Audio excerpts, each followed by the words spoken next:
nom d'Allah, le tout miséricordieux, le très miséricordieux. Après avoir annoncé à Ibrahim la bonne nouvelle de la naissance d'un fils, les 3 anges nobles révélèrent la seconde partie de leur mission divine. Leur visage s'assombrit, reflétant la gravité de la tâche qui les attendait. Ô amis d'Allah, nous devons maintenant nous rendre dans les cités de Sodome et Gomorrhe pour accomplir un ordre terrible, mais juste, du très miséricordieux. Cette annonce frappa le cœur compatissant d'Ibrahim comme un coup de tonnerre, car il savait que son neveu bien-aimé Lot vivait dans ces contrées maudites. Ces villes infâmes, situées non loin de la Palestine, étaient devenues les symboles de la corruption la plus absolue. Jamais depuis la création d'Adam, aucun peuple n'avait atteint un tel degré de perversion morale et spirituelle. Leurs habitants avaient franchi toutes les limites de la décence humaine, inventant des péchés que même les démons n'auraient osé concevoir. Ils pratiquaient l'homosexualité avec une arrogance révoltante, se vantant publiquement de leur déviance comme s'il s'agissait de vertus à célébrer. Mais leur perversité ne s'arrêtait pas là. Ces criminels organisaient de véritables brigandages sur les routes commerciales, détroussant les voyageurs non seulement de leurs biens, mais s'emparant également des hommes pour assouvir leurs instincts déviants. Dans leurs assemblées publiques, ils commettaient leur turpitude au vu et au su de tous, transformant leur place de marché en théâtre d'obscénité. Aucune pudeur, aucune honte ne subsistait dans leur cœur, empoisonné par le péché. Allah, dans sa miséricorde infinie, leur avait envoyé le prophète Lot pour les guider vers la voie droite. Ce noble messager, qui n'était pas originaire de leur région, mais avait émigré avec son oncle Ibrahim depuis l'Irak, s'était installé parmi eux pour accomplir sa mission prophétique. Jour après jour, nuit après nuit, il les appelait au monothéisme pur, à l'abandon de leurs pratiques abominables, à la repentance sincère envers leur Créateur. Sa voix résonnait dans leurs rues comme un appel désespéré à la raison et à la foi. Ô mon peuple, vous commettez une turpitude que nul parmi les mondes n'a jamais commise avant vous. Vous délaissez les épouses qu'Allah vous a données pour vous tourner vers les hommes. Vous êtes vraiment un peuple qui transgresse toutes les limites. Ces paroles prophétiques tombaient sur des cœurs devenus plus durs que la roche, sur des esprits aveuglés par la passion et la rébellion contre les lois divines. La situation familiale de Lot reflétait tragiquement l'isolement du prophète au sein de cette communauté corrompue. Sa propre épouse, qui aurait dû être son soutien le plus fidèle, refusait de croire en son message et demeurait attachée aux traditions impies de son peuple. Seules ses 2 filles, éduquées dans la crainte d'Allah et nourries de la sagesse paternelle, partageaient sa foi et sa détresse. Imaginez la solitude de ce prophète, prêchant la vérité au milieu d'un océan de perversion. Dans toute cette cité populeuse, seules 3 âmes pures subsistaient, Lot et ses 2 filles vertueuses. Cette situation illustrait parfaitement la puissance de la corruption morale, capable de transformer des communautés entières en repères de vices. Même parmi les prophètes précédents, qui prêchaient généralement à leur propre tribu, aucun n'avait connu un tel isolement. Houd était des Had, Salh des Tamoud, Noh de son peuple, Mais Lot était un étranger tentant de réformer une société qu'il avait adoptée tout en rejetant son message. L'arrogance de ce peuple dépravé atteignait des sommets inouïs. Non contents de persister dans leurs péchés, ils eurent l'audace de menacer leur prophète d'expulsion. « Si tu n'approuves pas nos actions, » lui déclarèrent-ils avec une insolence révoltante, « alors quitte notre ville. Nous n'avons pas besoin de tes sermons moralisateurs. »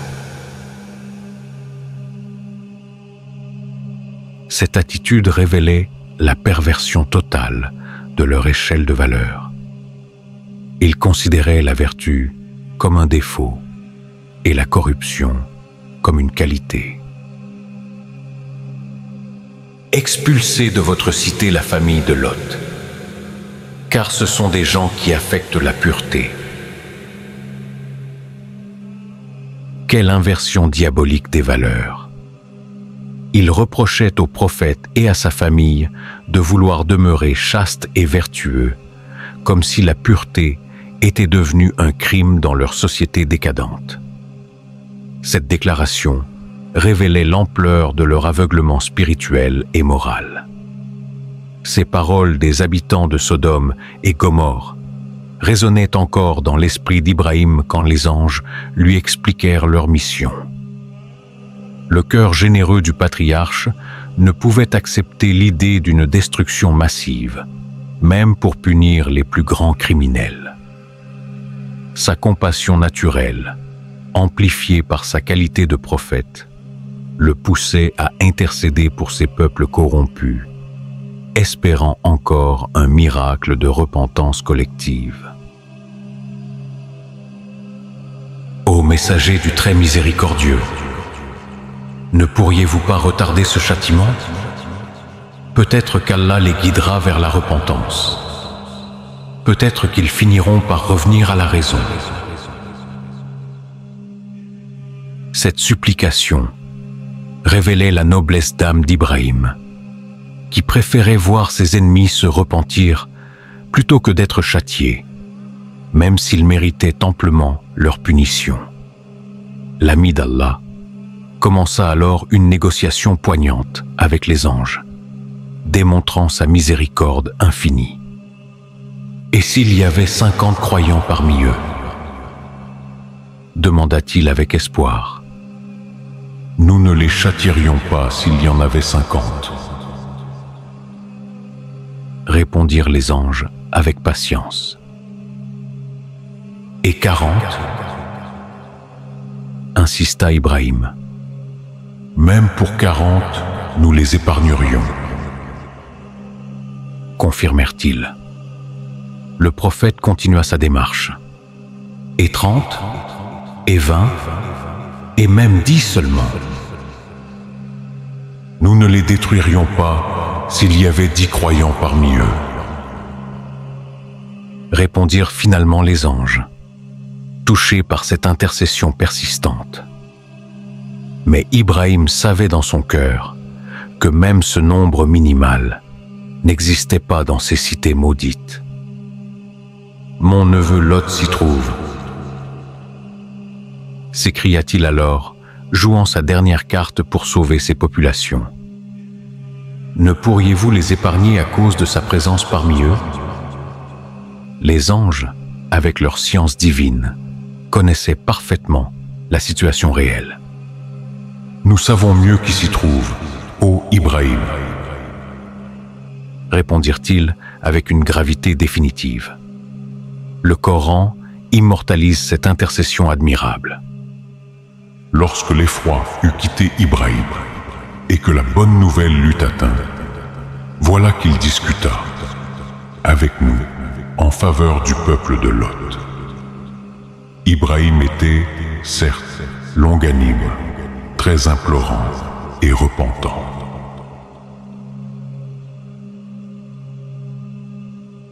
Ces versets révèlent les qualités exceptionnelles du patriarche. Il était longanime, c'est-à-dire patient et tolérant envers les défauts d'autrui. Il était très implorant, multipliant les prières et les supplications pour le bien de l'humanité. Il était repentant, revenant constamment vers Allah avec humilité et contrition. Ces trois qualités en faisaient l'intercesseur idéal, l'avocat parfait des pécheurs repentants. Mais les anges mirent fin à cette noble tentative avec une réponse définitive. « Ô Ibrahim, renonce à cela, car l'ordre de ton Seigneur est déjà venu, et un châtiment irrévocable va leur arriver. » Cette déclaration signifiait que le décret divin était désormais scellé, que les derniers délais accordés étaient écoulés, que l'heure de la justice avait sonné. Ibrahim dut accepter cette réalité douloureuse. Malgré son immense compassion, malgré ses supplications répétées, malgré son désir ardent de sauver ce peuple, il devait reconnaître que certains cas dépassent les limites de la miséricorde terrestre. Quand un peuple franchit définitivement le seuil de la corruption, quand il rejette obstinément tous les appels au repentir, quand il transforme le vice en vertu et la perversion en norme, alors la justice divine doit s'appliquer dans toute sa rigueur. Après avoir pris congé d'Ibrahim, les trois anges se dirigèrent vers Sodome sous leur apparence humaine d'une beauté saisissante. Leur voyage vers ces cités maudites marquait le début de l'une des destructions les plus spectaculaires de l'histoire humaine. Ils avançaient avec la majesté de messagers divins, porteurs d'un décret irrévocable qui allait faire trembler la terre et servir d'exemple éternel aux générations futures. En approchant de la ville, ils rencontrèrent l'une des filles de Lot qui se trouvait à l'extérieur des murailles. Cette jeune femme vertueuse, éduquée dans la crainte d'Allah par son père prophète, fut immédiatement frappée par la beauté extraordinaire de ces trois étrangers. Jamais elle n'avait vu des hommes d'une telle perfection physique, d'un tel rayonnement spirituel. Son cœur de croyante pressentit immédiatement le danger qui les menaçait. « Cherchez-vous un logement dans notre ville ?» leur demanda-t-elle avec politesse. Quand ils confirmèrent leur intention, elle s'empressa de les mettre en garde. « Attendez ici et n'entrez pas encore. Laissez-moi d'abord aller prévenir mon père. » Cette réaction révélait sa connaissance parfaite de la mentalité criminelle de ses concitoyens. Elle savait que ces trois hommes d'une beauté exceptionnelle ne seraient pas en sécurité dans une ville peuplée de prédateurs. Elle courut vers sa demeure avec une hâte compréhensible. « Père !» s'écria-t-elle en arrivant essoufflée auprès de Luth. « Trois hommes d'une beauté extraordinaire se trouvent aux portes de la ville. Je n'ai jamais vu de pareil visage. Dépêche-toi de les mettre en sécurité avant que les habitants ne les aperçoivent. Tu sais ce qui leur arriverait s'ils tombaient entre les mains de notre peuple. »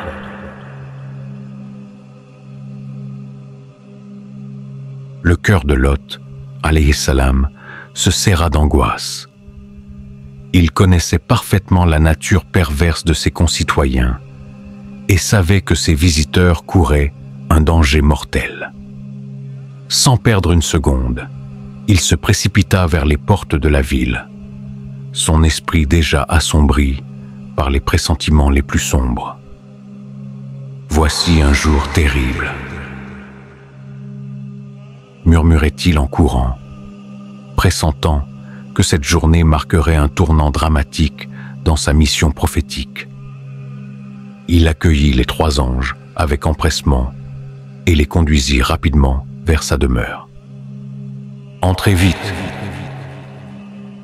leur dit-il en refermant soigneusement la porte derrière eux. « Vous êtes mes invités et je vous protégerai. Mais nous devons faire attention. car mon peuple est capable des pires turpitudes. »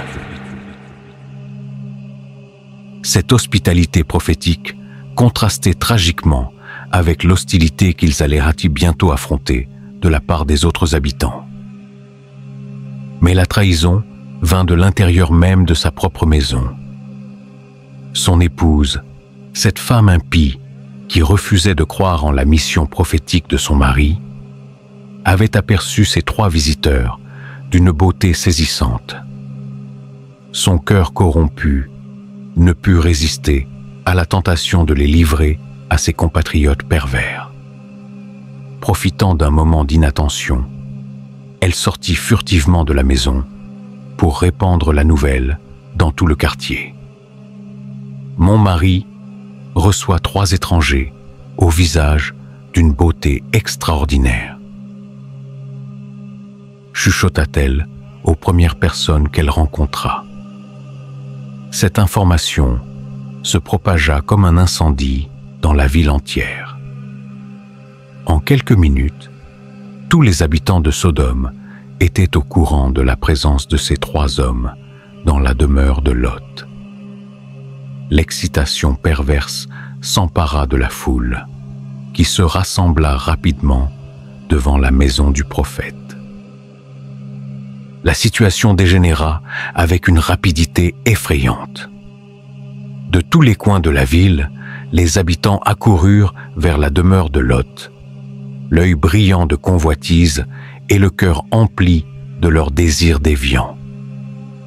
Ils se pressaient devant la porte, réclamant avec une arrogance révoltante que le prophète leur livre ses invités. « Ouvre-nous, ô Lot. Donne-nous ces hommes, nous savons pourquoi ils sont venus. » Lot sortit de sa maison pour faire face à cette foule déchaînée. Son cœur de prophète saignait devant cette démonstration ultime de la corruption de son peuple. Il tenta une dernière fois de les ramener à la raison, de faire appel à ce qui pouvait subsister d'humanité dans leurs cœurs endurcis. « Ô mon peuple, voici mes filles, elles sont plus pures pour vous. »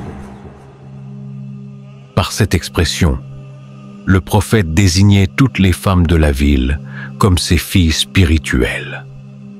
En tant que guide religieux de la communauté, il se considérait comme le père spirituel de tous ses habitants et proposait d'arranger des mariages légitimes pour satisfaire leurs désirs de manière licite. « Craignez Allah, ne me déshonorez pas dans mes hôtes. N'y a-t-il pas parmi vous un seul homme raisonnable ?» La réponse de la foule révéla l'ampleur de leur perversion. « Tu sais très bien que nous n'avons aucun désir pour tes filles. Nous ne voulons pas des femmes. »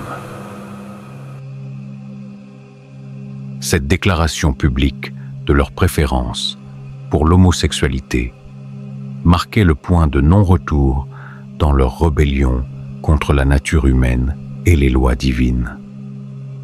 Leurs instincts naturels avaient été si profondément corrompus qu'ils rejetaient avec dégoût ce qu'Allah avait rendu licite et désirable. La foule devenait de plus en plus menaçante.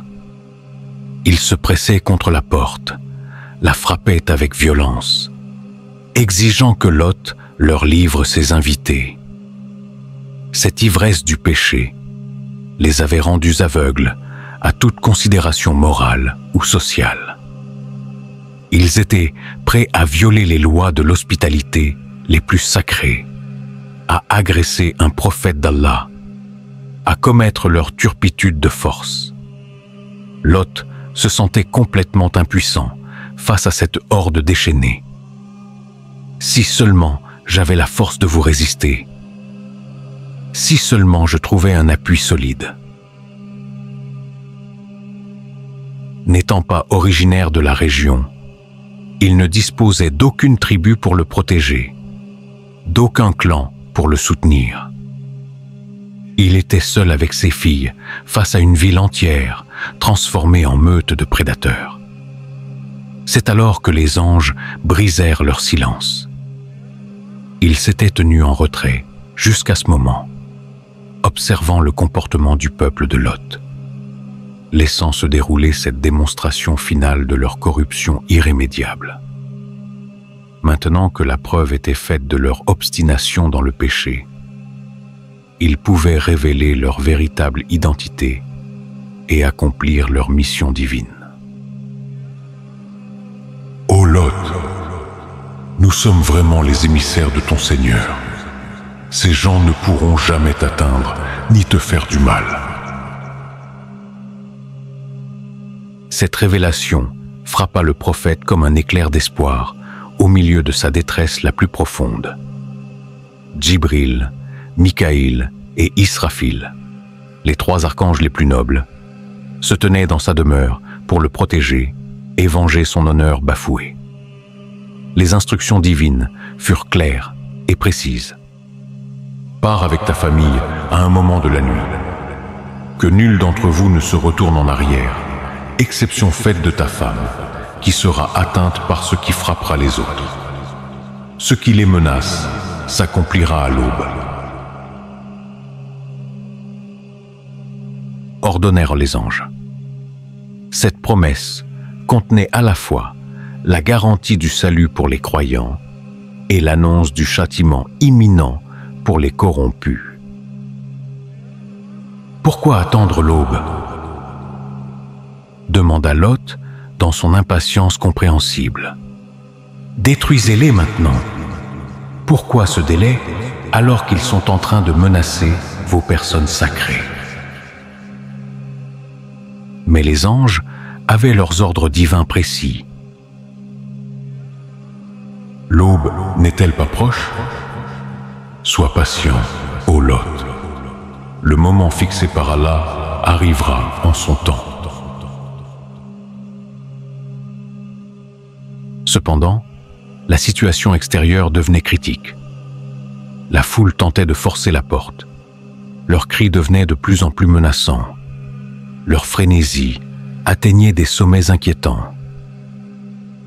C'est alors que Djibril, le chef des anges, décida d'intervenir pour protéger l'honneur prophétique et donner un avant-goût du châtiment à venir. L'archange de la révélation sortit de la demeure et déploya son aile majestueuse. D'un seul battement de cette aile bénie, il frappa tous les assaillants d'une cécité totale et instantanée. Cette punition miraculeuse transforma immédiatement la situation. Les agresseurs devinrent des aveugles paniqués, trébuchant les uns sur les autres, incapables de distinguer le jour de la nuit. La foule, soudainement privée de la vue, se dispersa dans la confusion la plus totale. « C'est une maison de sorcellerie. Lot et ses invités sont des magiciens. » criaient-ils en fuyant dans toutes les directions. Cette réaction révélait leur aveuglement spirituel. Même face à un miracle divin, ils préféraient accuser la magie plutôt que de reconnaître la puissance d'Allah. Dans quelques heures, il ne resterait de leur civilisation corrompue que des vestiges noircis et le souvenir amer de leur châtiment exemplaire. Les anges avaient donné un aperçu de leur puissance. Les habitants corrompus avaient révélé l'ampleur de leur perversion. Et Lot avait reçu l'ordre divin de quitter cette cité maudite avant que ne s'abatte sur elle le châtiment le plus terrible que l'humanité ait jamais connu. L'aube approchait, et avec elle, la justice divine allait s'accomplir dans toute sa rigueur implacable.